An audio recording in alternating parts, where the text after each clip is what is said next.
नमस्कार दोस्तों, मैंने आपको कहा था नैन्सी पेलोसी तो चली जाएगी अमेरिका, लेकिन जो उन्होंने आग पैदा किया है उस आग में ताइवान के लोग भड़केंगे, ताइवान के लोग जलेंगे। और दोस्तों सेम टू सेम यही हुआ है। चाइना ने ताइवान पे अब बैलिस्टिक मिसाइल से हमला करना शुरू कर दिया है। जी हाँ दोस्तों, आपने रिपोर्ट पढ़ा होगा, दुनिया के तमाम मीडिया लिख रहा है कि चीन ने लगातार कम से कम 12 से 15 बैलिस्टिक मिसाइल मारा है। और बड़ी बात है दोस्तों, इस मिसाइल को देख के पूरे ताइवान में हड़कंप मचा हुआ है। और ताइवान के लोग बोल रहा है कि आखिरकार हमारा राष्ट्रपति आखिरकार इस नैन्सी पेलोसी का स्वागत क्यों किया। जब हमें इतना हिम्मत नहीं, चीन से सामना नहीं कर पाएंगे, तो आखिरकार हम लोगों ने ज़बरदस्ती का सांड से पंगा क्यों लिया। दोस्तों ये बात ताइवान के लोग बोल रहा है और ओपनली कह रहा है कि भैया हमारा भी यही हाल कर दिया जो यूक्रेन का हुआ था, यूक्रेन 2 हम बन चुके हैं। दोस्तों ये बहुत बड़ी बात है। और चीन बैलिस्टिक मिसाइल मारा दोस्तों, बैलिस्टिक मिसाइल, वो भी न्यूक्लियर बम से लेस मिसाइल मार रहा है। और बड़ी बात यह है, ताइवान में जो हो रहा है ना, दुनिया देख रहा है। और दुनिया के तमाम थिंक टैंक बोल रहा है कि भैया अमेरिका क्या हमेशा ख़त्म हो चुका है क्या। अमेरिका आखिरकार हर जगह आग क्यों फैलाता है और बाद में भागता क्यों है। दोस्तों मैं आपको तमाम बातें बताऊंगा और बताऊंगा इस आग में अब भारत कूद सकता है। हो सकता है भारत अब ताइवान को बचा सकता है, क्योंकि ये भारत के लिए भी बहुत बड़ा मुसीबत आ चुका है। आप लोग पूरा वीडियो देखते रहिए। लेकिन इन सबसे पहले आप लोग को बोल दूँ दोस्तों, आप लोग वीडियो पूरा देखते हैं लेकिन वीडियो को लाइक करना ही भूल जाते हैं। आप लोग से फिर से अनुरोध है, रिक्वेस्ट है, जितना हो सके वीडियो को लाइक करें, चैनल को सब्सक्राइब करें और कमेंट भी करें। आप लोग का लाइक, कमेंट और शेयर बहुत ही इंपॉर्टेंट होता है। इतना ही नहीं, आपको एक बात और बता दूँ दोस्तों, अगर आप चाहते हैं कि भारत का अर्थव्यवस्था कुछ ही दिनों में चीन और अमेरिका से आगे निकल जाए, तो आप लोग को एक काम करना होगा, जो भी पैसा घरों में है उसे बाहर निकालना होगा, निवेश करना होगा, हमारे छोटे मोटे कंपनी को बड़ा बनाना होगा। रिस्क है दोस्तों, अगर छोटा कंपनी बड़ा बना तो आपका लाखों रुपया करोड़ों बन सकता है, और अगर डूबा तो अभी डूब सकते हैं। दोस्तों ये सच्चाई है। इसीलिए मान लो आप महीना का 10,000 कमाते हो तो केवल 500 रुपये ही लगाए हर महीना, केवल 1000 रुपये लगाए, बाकी पैसा बचा के ही चले, क्योंकि स्टॉक मार्केट में कुछ भी हो सकता है।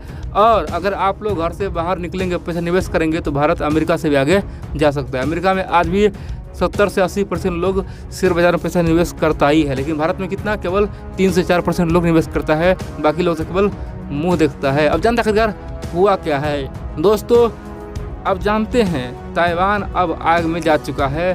ताइवान अब बुरी तरह से बर्बाद होने के कगार पे पहुंच चुका है। और ये बात मैं नहीं बोल रहा हूँ, ताइवान के लोग खुद ही बोल रहा है। आप बोलेंगे ताइवान के लोग क्या कर रहे हैं, दोस्तों चलिए मैं जानता हूँ।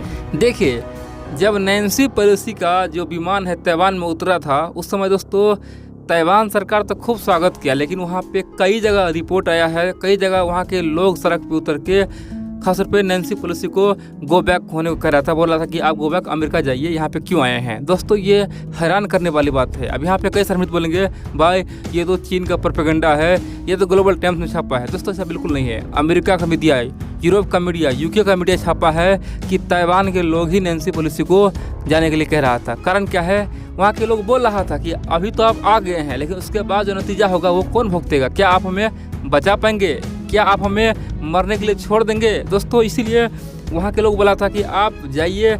और बड़ी बात है दोस्तों, उसके जाते ही ये बहुत बड़ा गेम शुरू हो चुका है। देखिए दोस्तों, हाल ही में क्या हुआ था, जब नैन्सी पेलोसी ताइवान पहुंचा था तो अमेरिका का कई सारे मीडिया ने ओपनली सरकार से पूछा था कि चलो भैया अभी तो आप जोश जोश में नैन्सी पेलोसी को वहाँ भेज दिए हैं, आप जगह जगह एयरक्राफ्ट कर भेज चुके हैं, नेवी को एक्टिव कर दिए हैं, लेकिन ये कब तक रहेगा। नैन्सी पेलोसी आ जाएगा, उसके बाद कौन बचाएगा। दोस्तों अमेरिका सरकार को जवाब नहीं दिया, चुपचाप सुनता रह गया और बोला कि भैया ताइवान का जो सुरक्षा है ये केवल हम पे नहीं पूरी दुनिया पे है। यानी कि ताइवान को आग में झोंके कौन, अमेरिका, लेकिन बचाए कौन, पूरे दुनिया।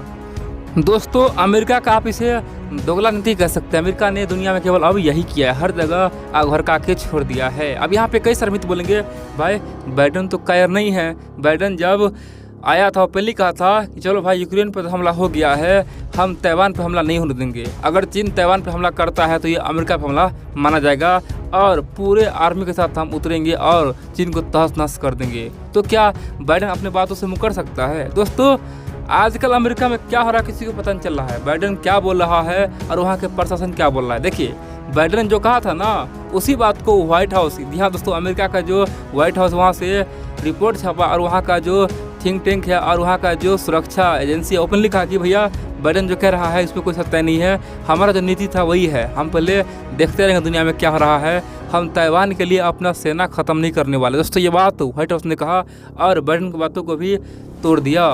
अब यहाँ पे कई सारे मित बोलेंगे तो हो क्या सकता है भविष्य में, आखिरकार ताइवान भी अब चीन के हाथों चला जाएगा, जिस प्रकार तिब्बत चला गया, हांगकांग चला गया, क्या ताइवान भी चला जाएगा।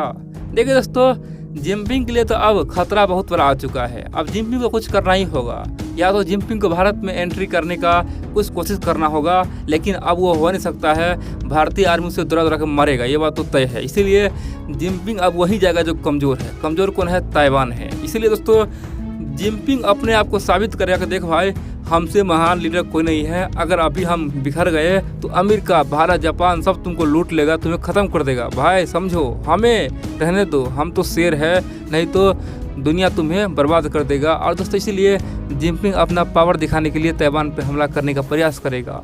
और बड़ी बात तो यह है, हो सके तो ताइवान को कुछ न कुछ हिस्सा छीन भी ले। दोस्तों ऐसा हो सकता है। अब यहाँ पे कई सारे मित्र बोलेंगे तो भाई अभी जो हाल फिलहाल में ये चाइना वाले लगातार मिसाइल मार रहा है, तो आखिरकार ताइवान में नुकसान हुआ कि नहीं हुआ? देखिए दोस्तों, चाइना वाले मिसाइल तो मार रहा है, लेकिन ताइवान के उस पार कर रहा है। मान लीजिए दोस्तों, बीच में कोई टापू है, ठीक है, और आप एक गेंद फेंक रहे हैं, तो आप उसके उस पार फेंक रहे हैं। मान लो एक नाव है, तो नाव पे नहीं गिरेगा क्या? नाव के उस पार जाकर गेंद पानी में गिरेगा। उसी प्रकार दोस्तों आज चीन कर रहा है, यानी कि लगातार एक पे एक मिसाइल मार रहा है और ताइवान के बाहर पानी में जाके गिर रहा है, यानी कि ताइवान को क्रॉस करके ऊपर होते हुए पानी में गिर रहा है। आप बोलेंगे भाई चीन ये क्या कर रहा है? देखिए, चीन ये बता रहा है कि देखो हम बहुत गुस्से में हैं, अब तुम्हारा क्या होगा भगवान जाने। दोस्तों चीन ये वहाँ के लोगों को बता रहा है और ताइवान में आतंक फैला रहा है, और ताइवान के लोगों को ये बता रहा है कि तुम लोग या तो अब पूरी तरह से आत्मसमर्पण कर दो या बहुत जल्द मरने के लिए तैयार हो। दोस्तों इस तरह का ये हेडिंग है। और बड़ी बात तो यह है, इस हिंट को ताइवान में लोग देख रहा है और आतंक फैला हुआ है, लोग डरा हुआ है, डर का माहौल वहाँ पे आ चुका है। ये दोस्तों मुसीबत वाली बात है। आप बोलेंगे तो यहाँ पे भारत क्या करेगा? भैया भारत क्या करेगा? दोस्तों भारत के सामने में एक ही विकल्प है, वह है ताइवान को मदद करना, हर तरह से मदद करना। और अमेरिका को बोलना है, देखो भाई अमेरिका, जिस प्रकार तुम यूक्रेन मुद्दे पे हमें घसीट रहा था, बार बार हमें युद्ध में आने के लिए बोल रहा था, रूस पे कुछ बयान देने के लिए बोल रहा था, चलो अब हम तुमको बोल रहे हैं कि ताइवान के लिए तुम कुछ करो। जी हाँ दोस्तों, भारत चाहे तो अमेरिका को पूरी तरह से एक्सपोज कर सकता है, बोल सकता है कि देखो भाई ये तुम्हारा दोहरा नीति नहीं चलेगा। जब तुम पे संकट आता है तो पूरे क्वाड पे तुम प्रेशर देते हो, बोलते हो रूस पे ये करो वो करो, अभी तो चीन पे तुम कुछ करो ना। दोस्तों भारत चाहे तो अमेरिका को औकात दिखा सकता है और अमेरिका को इस युद्ध में ला सकता है और ताइवान को मदद दे सकता है। आप बोलेंगे मदद कैसा? दोस्तों ताइवान कई बार बोल चुका है कि भैया चीन से तो हम जीत नहीं पाएंगे क्योंकि चीन बहुत मजबूत है, लेकिन एक काम करो, हमें अमेरिका या फिर भारत या फिर कोई भी देश हमें 2 से 4 परमाणु बम दे दो और हमारे यहाँ लगा दो, चीन को यही काफ़ी होगा। अगर हम मरेंगे तो चीन को हम ले डूबेंगे, इसीलिए हमें परमाणु बम थमा दो। लेकिन दोस्तों अमेरिका हर बार उसे मना कर दिया, बोला कि नहीं चीन तो रूठ जाएगा, चीन तो रूठ जाएगा।